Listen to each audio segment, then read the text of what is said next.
Chers amis auditeurs, bonjour ou bonsoir, bienvenue sur les ondes de Radio Lorraine Enragée, la radio du terre-terre lorrain, François-Xavier, votre serviteur comme d'habitude. Aujourd'hui, un petit son sur l'histoire et pas n'importe laquelle puisqu'il s'agit de l'histoire de notre Lorraine, notre belle Lorraine qu'on aime, avec un historien. Il s'agit de Jean-François Tulle. Monsieur Tulle, bonjour. Bonjour. Alors Monsieur Tulle, donc vous êtes un spécialiste de l'histoire lorraine, vous avez sorti plusieurs livres à ce propos, La Moselle de A à Z et Charles IV de Lorraine, le duc insoumis, entre autres. Bon, l'histoire de la Lorraine, c'est pas une histoire sur laquelle on revient souvent dans les médias, puisque la Lorraine a une histoire justement particulière par rapport aux autres provinces de France. Il est peut-être plus facile de lui donner une date de fin, mais en tout cas une date de début, c'est peut-être plus complexe. Puisque vous avez sorti Charles IV de Lorraine, le duc insoumis, assez récemment, on va démarrer par ce personnage. C'est assez complexe aussi, assez peut-être volontaire et peut-être en même temps timoré, en tout cas assez ambigu. Vous allez me dire si j'ai tort ou si j'ai raison. Donc Charles IV de Lorraine, pourquoi s'intéresser à ce personnage? Tout d'abord, c'est un personnage de quelle époque? Alors, Charles IV règne sur la quasi-totalité du XVIIe siècle. Donc il est vraiment à la jointure entre la fin de l'époque très florissante pour le duché de Lorraine, à l'époque de Charles III, qui s'achève au début des années 1600, 1610, 1620. Et il prend le relais, et donc il a un règne qui est assez long finalement, entrecoupé d'exil. Et donc il achève son parcours terrestre en 1675, et donc il correspond en termes de période historique à cette grande tragédie qui a été la guerre de 30 ans, qui a parcouru le siècle et qui a affecté la Lorraine tout particulièrement. J'avais noté les dates, donc 1604, 1675 pour Charles IV de Lorraine. Donc c'est un personnage, comme vous l'avez dit, qui a une longue vie, donc un long règne. Est-ce qu'il a je suppose que oui, mais quelle est son importance historique pour la Lorraine, mais aussi pour la France, à une époque où la France et la Lorraine ne sont pas vraiment amis? Absolument, donc c'est en réalité la raison pour laquelle je me suis consacré à ce personnage, c'est parce que justement, il est vraiment emblématique d'un moment de tension, sinon de conflit, entre le royaume et les duchés. Et c'est vrai que c'est le propos en fait, de mon ouvrage, c'est d'essayer d'apporter un point de vue lorrain sur un souverain qui a été délibérément, calomnié, on peut le dire le terme, par l'historiographie française. Notamment, alors c'est très tôt en réalité, c'est dès l'époque qu'il vit, donc les historiographes de Louis XIII et Louis XIV commencent déjà à l'assassiner sur le plan, de la réputation.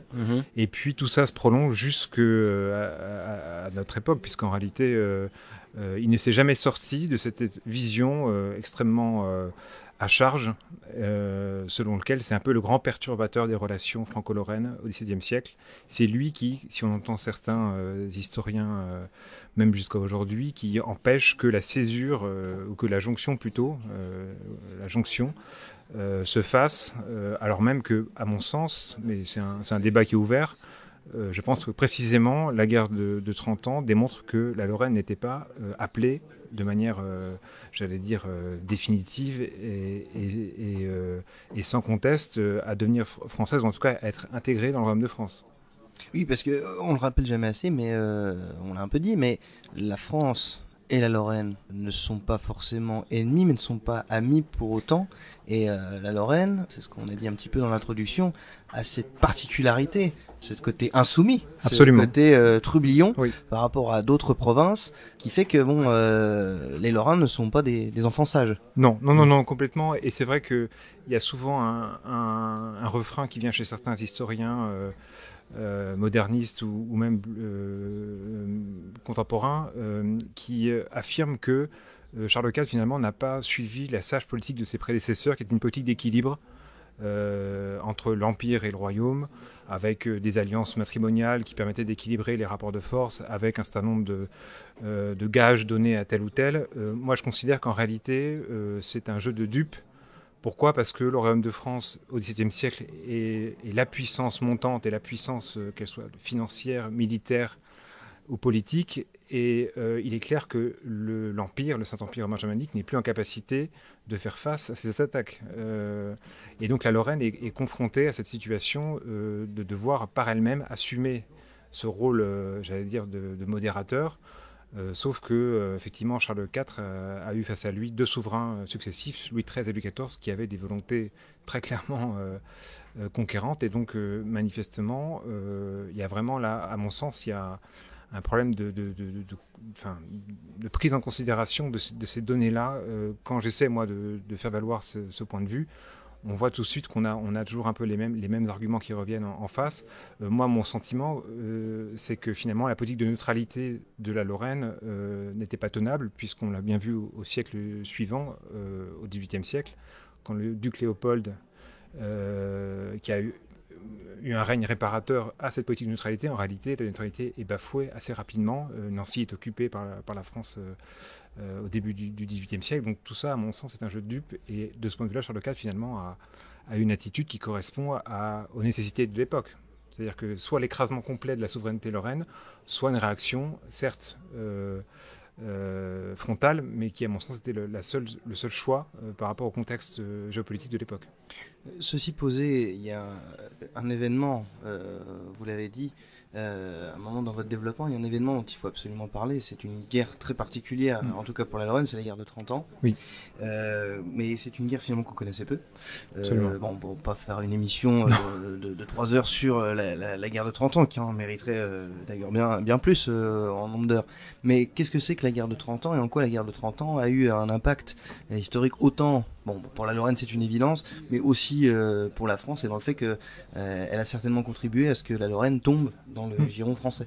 Alors la guerre de 30 ans, pour dire les choses très simplement, c'est en réalité un affrontement d'une extrême violence entre des princes protestants de l'Empire et les armées impériales et l'empereur qui essaient de garder une cohésion et notamment que la foi catholique serve de ciment au sein de l'Empire. Et on voit que l'Empire se déchire en réalité donc entre les années 1618-1648, il y a un déchirement interne de l'Empire dont profite la France en réalité, le Royaume de France qui considère que c'est le moment opportun pour aller finalement prendre des positions au-delà du Rhin.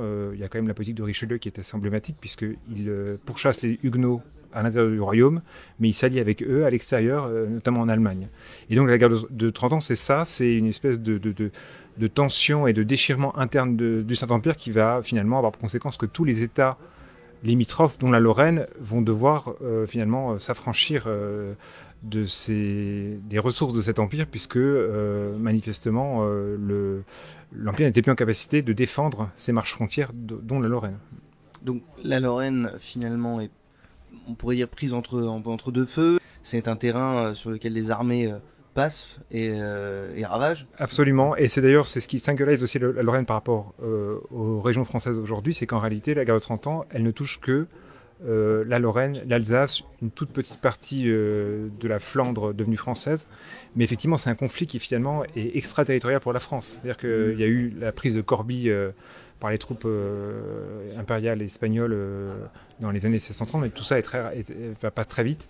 Et finalement, la Lorraine est le pays qui a le plus subi cette guerre et qui en a subi les outrages, puisque les Lorrains qui nous écoutent auront à l'esprit les gravures de Jacques Callot, qui sont très emblématiques. Alors, même si elles sont un peu antérieures à ces événements tragiques, mais néanmoins, elles annoncent toutes les déprédations, toutes les horreurs et toutes les violences qu'a pu générer cette guerre. Et donc, c'est vrai qu'en termes de démographique, certains historiens disent que la Lorraine a perdu pas loin de la moitié de sa population, ou en tout cas au moins 2/5.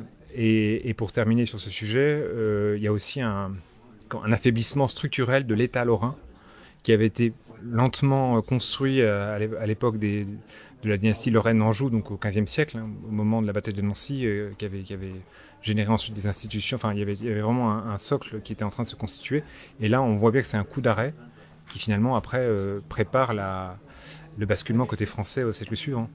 Et justement à propos de ce socle, donc on l'a dit, il y a à la fois un conflit religieux, grands traits les protestants contre les catholiques, même si au sein des protestants et au sein même des catholiques, il y a des nuances. Il suffit de voir par exemple le conflit entre la France et l'Autriche, tout à fait. Pourtant deux nations éminemment catholiques, et bon, ça n'a pas été toujours sur des roulettes. Mais est-ce qu'on peut noter aussi en termes politiques une certaine forme d'effondrement de la féodalité et l'avènement de l'absolutisme, puisque c'est, on pourrait dire, le parti absolutiste avec Louis XIII et surtout Louis XIV qui gagne. Oui, complètement. On est l'État royal qui est déjà en gestation depuis la fin du Moyen-Âge. Là, se déploie complètement. Et encore une fois, là, je crois qu'on n'a pas suffisamment en tête le fait que la France est, sur le plan démographique, sur le plan économique, sur le plan militaire, c'est la puissance du siècle. C'est-à-dire qu'il y a souvent cette espèce d'antienne portée par les historiens du roi de France. Oui, l'encerclement des Habsbourg avec la cour de Vienne et la cour de Madrid. En réalité, tout ça est un argument extrêmement contestable, puisque l'Empire est très affaibli. Il est attaqué, il faut le rappeler aussi, par les Turcs sur sa partie est. Il y a aussi des dissensions majeures, comme on vient de l'évoquer. Et donc, effectivement, l'État royal français se cristallise toutes ses forces. Et c'est vrai que malgré l'économie de guerre, malgré les impôts, enfin la fiscalité qui est très lourde d'ailleurs, Richelieu, quand il meurt, est détesté par les sujets du roi. Mais néanmoins, voilà, effectivement, c'est l'absolutisme qui prend forme. Et en regard de ça, Charles IV, qu'on a aussi taxé de souverain absolutiste, en réalité, fait avec les moyens du bord. L'État lorrain n'a pas les mêmes moyens.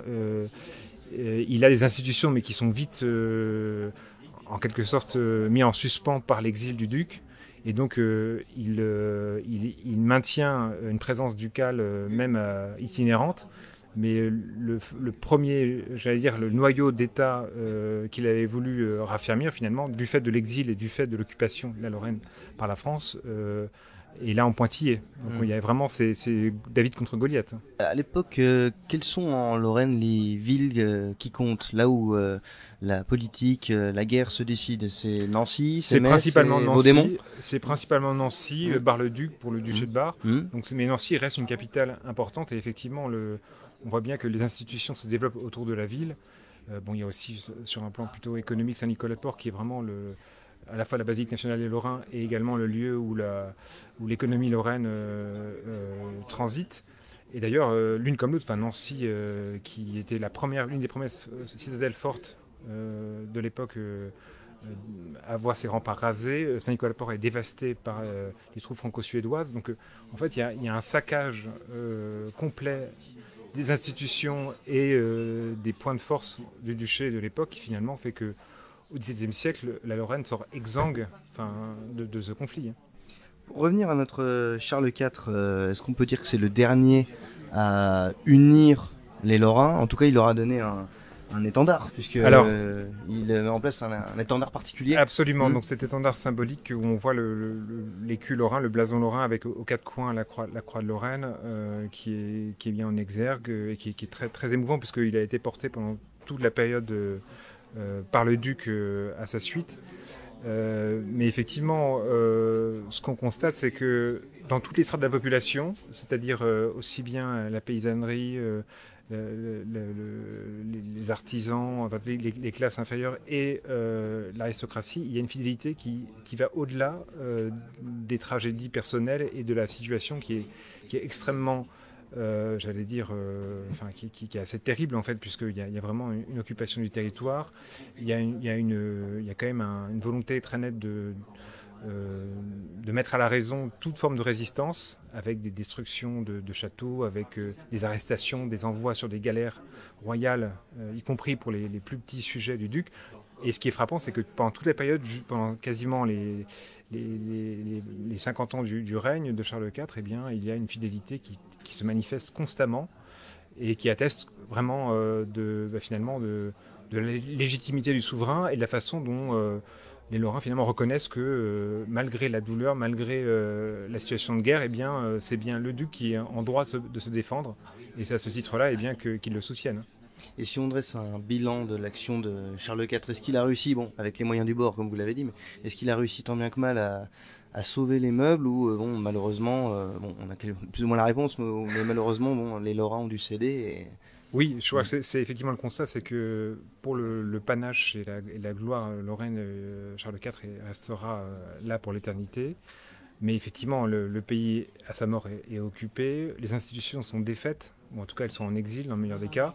La population est littéralement, encore une fois, elle a été violentée, elle a été trucidée. Enfin, voilà, il y a vraiment une perte de force, d'énergie et de substance du duché. Et on sent bien que à partir du règne suivant, donc il y a aussi son successeur qui est Charles V, qui lui va plutôt être sur la partie orientale de l'Empire pour aller reconquérir les territoires qui avaient été pris par les Turcs au XVIe siècle. Et à partir du Léopold dont on a parlé un peu tout à l'heure, eh bien, l'État lorrain se reconstruit peu à peu, la démographie se redresse, l'économie aussi, mais c'est vrai que tout ça est très long, très, très délicat, et encore une fois, l'État lorrain n'est plus en capacité de faire face aux ambitions territoriales du roi de France. Et dernière question, notre Charles IV, comme vous l'avez dit, a essayé tant bien que mal de faire avec ce qu'il avait. Il meurt en 1675. Comment déroule sa mort, ou en tout cas, est-ce que sa mort a un impact véritable sur les événements qui vont suivre? Et aujourd'hui, où est-ce qu'il se trouve? Où est-ce qu'il est enterré? Alors justement, il meurt comme de tradition sur le champ de bataille, hein, comme souverain. Avec panache. Voilà, comme souverain, les armes à la main. Et du fait de l'occupation du duché, son corps est provisoirement, comment dirais-je, maintenu au secret, si j'ose dire, dans l'Empire. Et c'est son cœur, qui est un très beau symbole, qui est ramené de manière quasi clandestine par un des fidèles de la maison de Lorraine qui va l'inhumer dans la chartreuse qu'il avait fait ériger au sud de Nancy, chartreuse de Beaucerville. Et son corps rejoint son cœur, si j'ose dire, au siècle suivant, mais là de manière quasi clandestine. C'est-à-dire qu'il y a une volonté de ses successeurs aussi de ne pas rallumer la guerre avec la France. Et l'ultime étape, c'est la réinhumation au Cordelier, donc l'église ducale de Nancy, en 1825, au moment où, après que la Révolution ait profané les sépultures des ducs de Lorraine, eh bien, il y a une cérémonie expiatoire où l'ensemble des ducs sont réinhumés, dont le corps de Charles IV. Donc j'ai envie de dire aujourd'hui, pour tous les Lorrains, les autargistes fidèles, ils continuent à vivre dans le cœur de chacun. Bien, eh ben, merci Monsieur Tulle pour cette petite excursion dans l'histoire lorraine. Merci à vous.